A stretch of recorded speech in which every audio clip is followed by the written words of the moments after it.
گھبرانا نہیں. اللہ اس قوم کے اوپر دیکھ رہا ہے.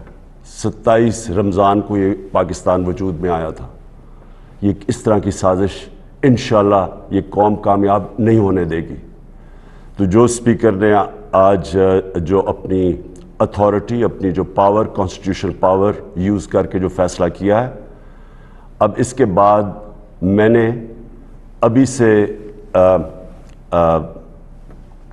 پریزیڈنٹ صاحب کو وہ بھیج دیا ہے، ایڈوائز بھیج دی ہے کہ اسمبلیاں ڈیزالو کریں. ایک ڈیموکریٹک سوسائٹی میں ہم ڈیموکریٹس عوام کے پاس جائیں، عوام سے الیکشنز ہوں، عوام فیصلہ کرے کہ وہ کس کو چاہتی ہے. کوئی باہر سے سازش اور اس طرح کے لوگ، کرپٹ لوگ، پیسے کی بوریوں سے لوگوں کو خرید کے اس ملک کی تقدیر کا فیصلہ نہ کریں. وہ لوگ جو سارے اچکن سلوا کے بیٹھے ہوئے ہیں اور وہ کروڑوں روپیہ انہوں نے خرچ کیا لوگوں کو خریدنے کے لیے، یہ سارا پیسہ انشاءاللہ ضائع ہوگا. اور جن لوگوں نے یہ پیسہ لیا ہے، میں آپ سب کو کہتا ہوں کہ کوئی ابھی بھی کوئی ثواب کما لیں، کہ کوئی پناہ گاہ پہ لگا دیں، کوئی یتیم خانہ کھول دیں، کوئی غریبوں کے لیے میں پیسہ ڈسٹریبیوٹ کریں.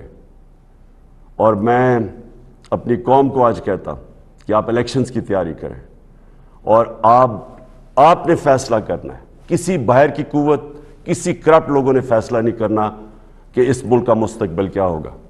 آپ نے فیصلہ کرنا ہے اس ملک کا. اور انشاءاللہ ہم پریزیڈنٹ صاحب کو جب ایڈوائس چلا جائے گا، اسمبلیز ڈیزالو ہو جائیں گی، اور پھر آگے جو بھی پروسیجر ہے اگلے الیکشن کا، کیئر ٹیکر گورنمنٹ کا، وہ اب شروع ہو جائے گا.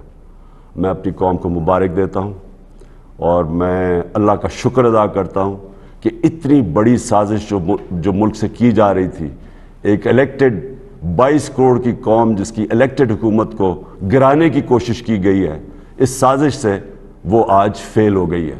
پاکستان پائندہ باد.